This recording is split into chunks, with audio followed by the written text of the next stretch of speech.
And tomorrow I'm going to give a longer talk about the challenges of actually getting there. So what we want to do, what are the challenges we're facing, etc.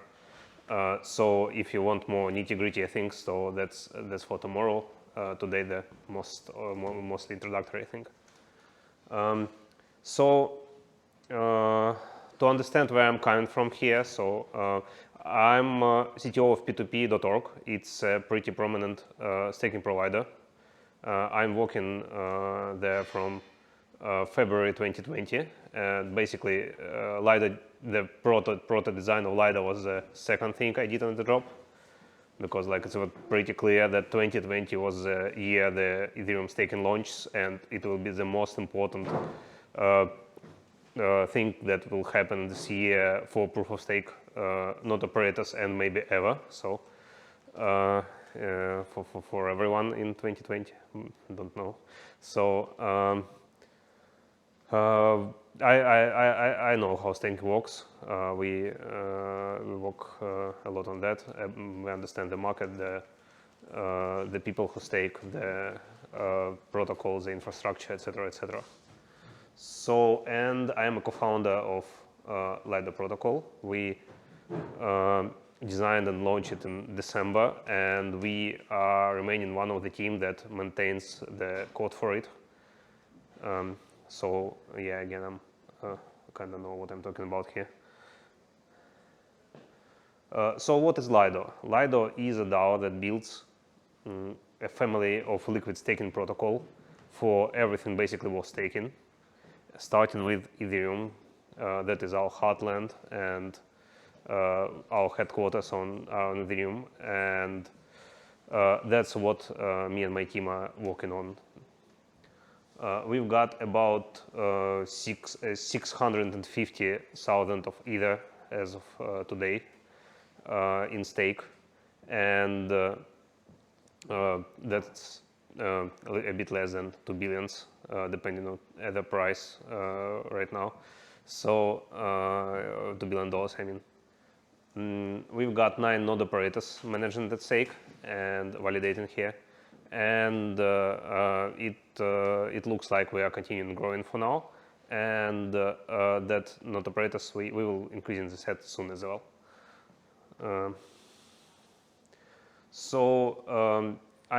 I'm going to tell you how Lido works in without any details, but like in an overview, and what's the current state, a bit about the grants program, and what are like where we're getting at with Lido.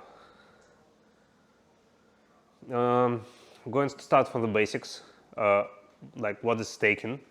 That's a primitive in crypto economics that works generally like that. Someone needs to lock up capital, then maybe perform some work, maybe expose themselves to some risks, like slashing risks for validating proof of stake protocol, and getting rewards.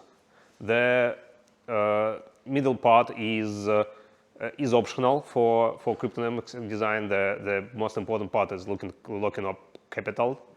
As we've seen in DeFi Summer, there is absolutely riskless staking as part of like cryptonomics, but it's mostly associated with performing some work and getting some rewards. So what's a liquid staking? Liquid staking removes the locking up capital part from it. Basically dismantles the whole premise, right? So you stake and you get a liquid token that represents your position in staking. So for example, on Ethereum, how it works for Beacon chain. You send Ether to Lido, you get staked Ether. That is a token that represents your share of staked Ether on Beacon chain. That token, it's a rebasable token that changes balance every day. So far, it's generally changing balance slightly upper, because we're getting rewards and we don't get slashed yet. So that's how I think it will remain, but the protocol allows for slashing, so the balance can be decreased if that happens on Beacon chain. But so far it's up only. So, and that is a liquid token. It's transferable. You can trade it. You can. Right now we are incentivizing like a tonal liquidity on Curve. The reason for that is that withdrawals are not enabled yet on Beacon chain, and the only way to convert your staked ETH to regular ETH is to sell it on Curve, basically. And we incentivize like 2 billions of liquidity there. You can trade it there to anything you want, or lock up, or in DeFi as collateral. We've got like a few protocols that allow that already, and working on integrating with Maker, Aave, etc. So, and when withdrawals are enabled and Lido is upgraded, you will be able to unstake Ether. If you don't want to sell at the current price, you can just unstake it and get back your Ether. It's not possible right now, but it will be when the protocol, the Beacon chain, will stop changing under us, and will have full features. It's got a pretty respectable APR of 5% on Ether.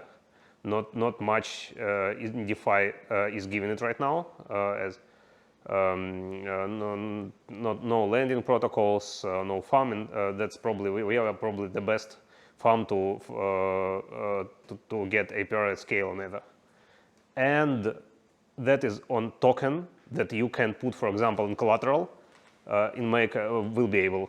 Okay, right now you can put it on Ancient protocol in collateral, get some stable coin, and farm that stable coin to 30% APY more, for example.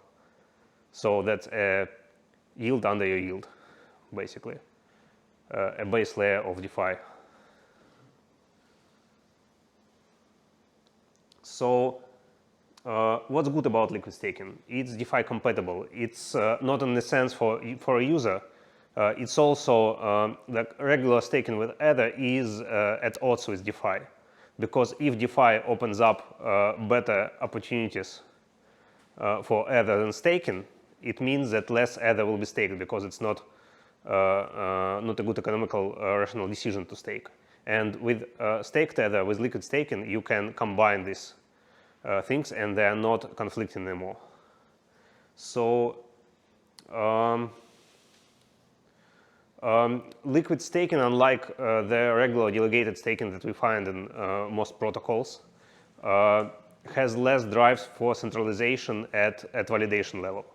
So liquid staking protocol tends to concentrate the Ether in them and then distribute it between, and they don't have like a natural force that drive them to stake with only one provider. They can distribute it as evenly as possible. That's what Lido does, basically. Liquid staking has a natural centralization drive that results in winner takes most dynamics in the liquid staking basically protocol that wins or doesn't win. But under that, on the validation level, it's actually the opposite. It has less centralized drives to stake with like the best provider than most delegation solutions. So there is some value alignment with Ethereum holders. So other holders stake with the staking providers that they find the best one. It's less than self-staking. For example, when you use self-staking, you are very value aligned with Ethereum, with the staking, because you own the stack and you validate, and you are personally responsible for all that happens. Here we have like some kind of principal engine problem. So there is a staker who has the capital. He delegates it to Lido to be an agent of a user to stake it. And Lido delegates it to node operators. So we have a string of agents that don't own the ETH here. it's somewhat problematic from crypto network perspective. And liquid staking drives the amount of Ether stakes up. That's a good force for Ethereum. The thing to understand about liquid staking, it's not limited to Lido and protocols. The simplest possible liquid staking solution that can exist and exist for every stake token out there is staking on exchanges. People send their Ether or Cosmos or Atom or Tezos or whatever to exchange. Exchange stake it, and people can trade it. That's liquid staking. That's very easy to make, much easier than the protocol, and it's very convenient for the user. And that's like the current Ethereum stake distribution. So Lido has about 9.6% of the stake, but like that's all the red parts is custodial solutions. That's how it looks. So I think that if we remove Lido from picture, like if Lido didn't launch, it would look that Ether won't be here, wouldn't be there probably. It would be probably on exchanges or on other liquid staking solutions. So what Lido competes against, what it compares itself to, what choice it provides people is to stake with exchanges or stake with Lido. It's not a competitor to staking by yourself. I'll talk more about this tomorrow in more details.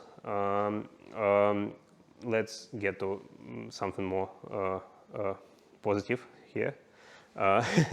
Lido's got a grants program called Lido.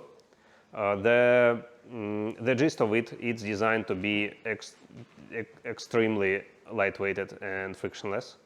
It works like basically GitHub flow with pull requests and approvals. A couple people can walk through like a grant proposal in 2 hours with all the people who make a proposal. So we incentivize integrations, validator tooling content that is pertaining to Lido or staking or Ethereum or Beacon chain or something. And we have a special program for people who make Lido for other blockchains and protocols. So that's Lido's strategy for decentralization. We think that if there is only one team to do the development work, it won't be decentralized at any time. So when there is only one developer team, that's a natural point for centralization. But for most things, making the same basically product with multiple teams is not a good idea.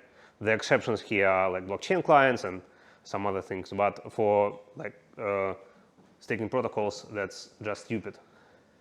So the strategy here is to get teams to build Lido, like a separate team to build Lido for Polkadot, Lido for Solana. For example, Chorus One, a great validator team, is building one here. So, and they get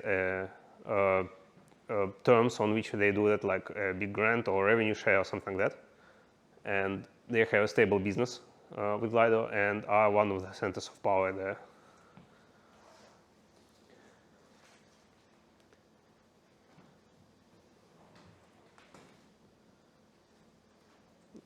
Does it work?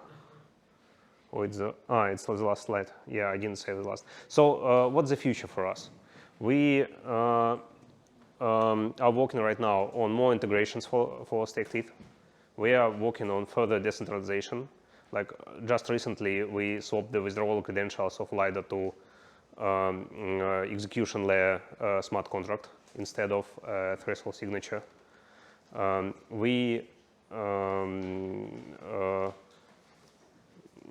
we are onboarding new node operators soon for Ethereum, and in the not so far future, the most important topics for us will be implementing withdrawals when Beacon Chain has a stable spec for that, and MEV, like everyone's doing MEV, we decided we want to do that too.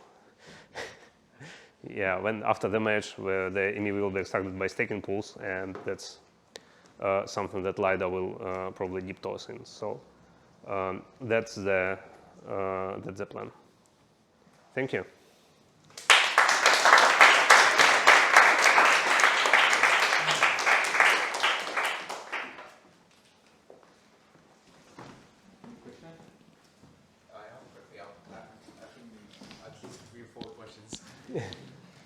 So you were talking about MEV. Yeah. How do you think, can you describe a little bit how the end user will benefit from MEV? How will you distribute the rewards for the end user, for DAO, the DAO treasury, and the providers? Okay, I'm going to do a curveball here and describe it from the first principles. So MEV in proof of stake world will be very different than proof of work.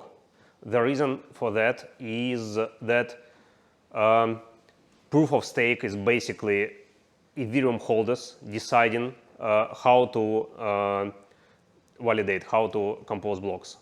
It's no longer a separate entity like miners that may or may not hold ETH, but that's not their profession to hold ETH. Their profession is to basically have some hash power. When proof of stake happens, that's much different. That means that MEV extraction will be much more aligned with Ethereum, with Ether price basically, than in mining context, because that's basically you're mining with Ether. You don't want it to go down. So and that means, for example, for what it means for staking pools. That means that if you extract some MEV and don't distribute it back to stakers, stakers are going to unstake and go to the different staking pool that does exactly that. If you don't extract MEV, that happens again. So they unstake and go to another staking pool that provide them some revenue share. If you extract MEV in a way that's harmful for network, people unstake. You stop doing that. So that means, well, not to be strict, not harmful to the network, but harmful to the Ether price. The things are very close, but a bit different. So that means that decision space here is really tight. What's going to happen with MEV and staking pools? Pools will be collecting MEV in a way that is not harmful to the network and distributed to the stakers mostly. I think that it's going to be organized. It's going to be outsourced because basically the collection will be outsourced because it's two different skill sets to run a node operator and to basically collect MEV. So it work much like with flash bots right now. Probably with flash bots. So I think that there will be some revenue share with the software and like arbitrage providers like flash bots or something. But the gist of it is it's going to happen, it's going to be distributed to stakers, and it won't be too harmful because otherwise the stakers just unstake. Okay, thanks. Yeah, I think a hot topic, and Tomasz will follow. Another question is on the node provider part. How do you see frictionless node provider onboarding, and what will be, in your sense, kind of decentralized acceptance of one provider in spite of another? Will it be on-chain data like uptime? And so that's how, like, what data will you monitor to onboard new providers? And the other questions is linked. How many providers do you see staking on Lido or validating on Lido in 2 years? Is it 50, 100, 150? And last question linked as well, like, do you see, user validator, so single validator runner using Lido tomorrow? I'll try to remember all three. Yeah. I can remind you, no worries. Yeah, you'll remind me if I forget something. So for validator onboarding, right now the validator onboarding process, not operator onboarding process in Lido is like very basic. There is a DAO voting that says we've got like 9 slots for node operators, and these 9 slots will be filled by X, Y, Z, etc. So basically a whitelisting by DAO. That's a necessity. It's done like that because right now when you stake ETH, it's basically hostage with a validator. There is no withdrawals. If there were withdrawals, the validators need to initiate them. So until they send the exit message, you can't withdraw. So that Ether is hostage with a node operator. And that's situation that when we started, it was clear that it's going to be for a year or year and a half or maybe 2 years. That's how it's playing out right now. So we needed the set of node operators that are dependable and reputable and great at what they do, and they don't like if there's suddenly a bear market, they don't just exit. They don't say I'm out, I'm going to be like a regular DevOps or something. We had to do a really good whitelist here. When the situation's less dire in this regard, when there is staking pool initiate withdrawals and withdrawals work, and we can restake, it's going to be much better in that regard. The decision space will be wider. So there is no design currently that we, like me personally or other people, think that is best. And there isn't really even a discussion here. We are just sketching different models that can work here. But it's probably going to be some kind of permissionless, gradual step-by-step onboarding process, where when you start, you are allowed to run like one key in a SSV setting. And you, when you first start staking Lido, when you like a single regular staking or something, and to get better, you need to have good performance that is demonstrable on chain, and probably some kind of like risk insurance or something, like people staking with you some tokens that can be splashed if you are slashed or something like that, and some degree of decision making by Ethereum stakers, by other stakers. So if people stake with Lido and say that node operator is great, we want Lido stake with them, that should be also taken into account. So that's a multi-factor system that is combined in some like value function that says that validated, that node operator gets more Ether and that one gets less, because that one is trusted and great performance and has some insurance or cover baked in, and that one we don't know anything about them, so they can run like one key in SSV and that's it. So that's how I see it, but like I said, it's not even design, it's a sketch at most. Okay, very last but not least, like about the peg, ETH, what do you think could be the bigger risk of losing the peg? So I was way more pessimistic about how it will hold up. Honestly, I think that by the time, when launched, I thought that PEG would be much less stable for staked ETH, and it would deviate very much from ETH, especially when the market downturned, with sharp drops when people are exiting into stable coins. So I can honestly say I don't have a good read on this. My read on this is way more pessimistic than reality. So I think that risk I thought would be like very realistic for staked ETH PEG. They have been realized already when we dropped from either from 4,000 to 2,000 and things like that. But that's that only disbalanced for like less than 1%, I think, 0.5% or something. So what's left is like obvious slashings, smart contract risk, like exploit or something like that. And I think, yeah, that can break the back, but I don't see market breaking it for the time being for now.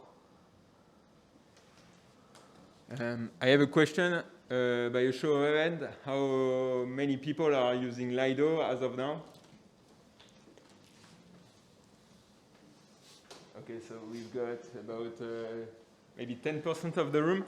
Do you have suggestion on what you would like to see on Lido for the coming months, quarters, decades? Tezos. More protocol on liquid staking? So if someone wants to be liquid staking of Tezos with Lido, Ligo's here to fund it, basically. Do that. I'd love to see it flourish here. Okay, guys, do you have any other questions? I mean, I have a lot, but I think I will ask it afterwards. Yeah, so without further ado, because we also happy to thank you very much, Vasiliy. Thank you.